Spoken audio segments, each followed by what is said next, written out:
5 sa bawat 10 bata ang nakakapanood ng porn. At yung anak mong 10 years old o pababa, malamang isa sa kanila ang nakakapanood nito. Kung duda ka, alamin ang 7 senyales na nanonood ng porn ng isang bata dito sa Daddy's Home.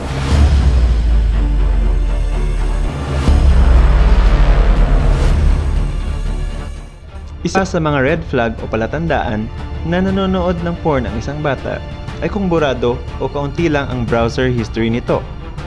Dahil marunong na ang mga batang magsikreto ng panonood nila ng porn, ay malamang ni-research na nila kung paano ito itago sa iyo. Kaya't magduda ka na kung wala siyang browsing history o kung palagi niyang binubura ito. Maaari ring itago ang browsing history sa pamamagitan ng incognito mode o private browsing mode dahil walang trace ng history o recent searches.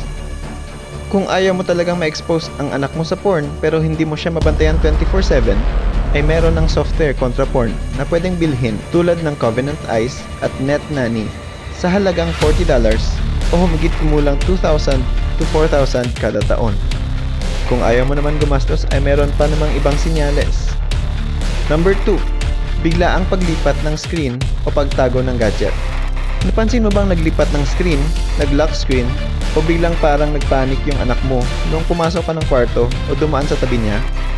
Ayon sa research, isa itong palatandaan na nanonood ng porn ang isang bata. Kung ganoon ang ginawa niya, ay wag mong biglang kunin ang gadget niya. Ayon sa mga eksperto, mas mainam na obserbahan muna ang bata bago kumpiskahin o sekretong kunin at gamitin ang kanyang gadget o computer.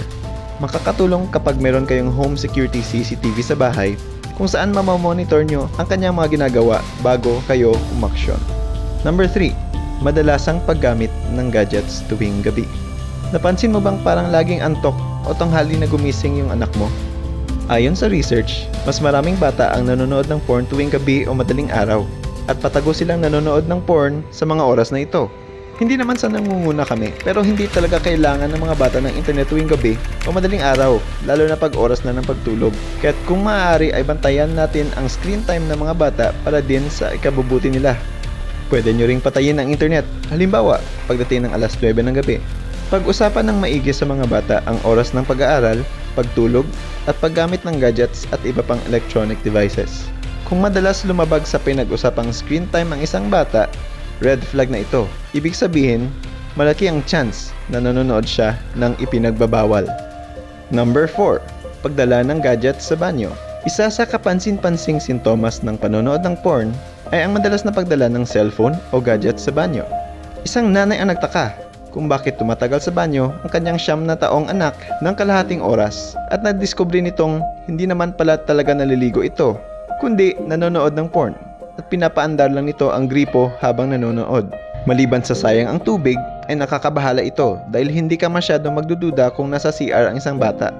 Seryosong senyales ng panonood ng porn ang pagtatago sa banyo dahil palagi tayong naglalak ng pintuan kapag gumagamit nito. Bago pa mangyari ito ay kausapin ng masinsinan ang inyong mga anak na para din sa ikabubuti nila ang paggamit ng mobile devices sa open spaces ng bahay tulad ng sala at hindi dapat itago ito. Mas mainam na ramdam ng mga bata na ligtas at komportable silang gumamit ng gadgets at mag-access ng internet na may tulong nating mga nakakatanda at pwede silang magtanong sa atin kung mayroon silang hindi naiintindihan. Number 5. Biglaang pagbabago ng ugali. Pansin mo bang biglang palaging galit, mainipin o tamad ang anak mo?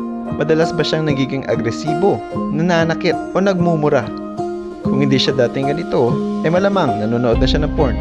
Kaya't kung may senyales ng pagiging bayolente, galit, o bastos at walang boundary ang isang bata, ay dapat mo na siyang tutukan at kausapin ng masinsinan. Number 6. Kawalan ng interes sa physical o social na aktibidad. Isa pang seryosong senyales ng panonood ng porn ay kapag hindi na masaya o interesado ang isang bata sa physical at social activities tulad ng sports.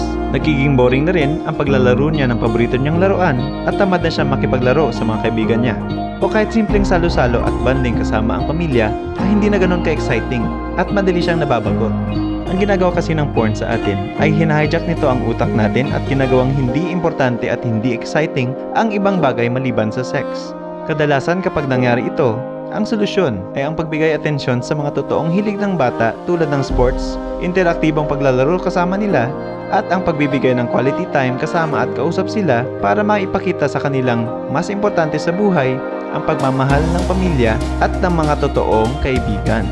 Ang huli at karagdagang senyales ay ang pagbabago ng habits at mood ng bata. Maliban sa labis na pagkaantok at kawalan ng interes sa physical activities, ay nakakaranas din sila ng matinding pagkapagod at pagbabago ng eating habits, tulad ng kawalan ng gana o sobra-sobrang ganang kumain dulot ng stress sa panonood ng porn. Kapag lumala at bumaba ito sa matinding depression at anxiety disorders, ay senyales na ito na humihingi na sila ng tulong dahil ito sa addiction sa pornography. Halos lahat ng batang nakakaranas nito ay nagsasabing nakakaramdam sila ng di maunawaang pagkamanhid at kawalan ng tunay na kasiyahan sa puso nila. Kapag kasi nanonood sila ng porn, ay nakakahanap sila ng extreme at minsan di kapani-paniwalang mga eksenang lagpas imahinasyon, lalo na kung mayroong karahasan o pagiging bayolente ang pagpepresenta ng sex. At kahit nasusuka sila o nakakaranas ng trauma o matinding pagkalito, ay hindi pa rin nila maunawaan kung bakit hindi nila mapigilang manood nito. Yun na ang 7 senyales. Pero tandaan nating mga magulang at nakakatanda na kaunti man o marami ang senyales na nanonood ng porn ang anak natin, ay dapat agad ito bigyan ng pansin. Salamat sa panonood at huwag kalimutang mag-like sa video, mag-subscribe sa Daddy's Home at i-share ang video ito sa mga mahal mo sa buhay. Hanggang sa muli!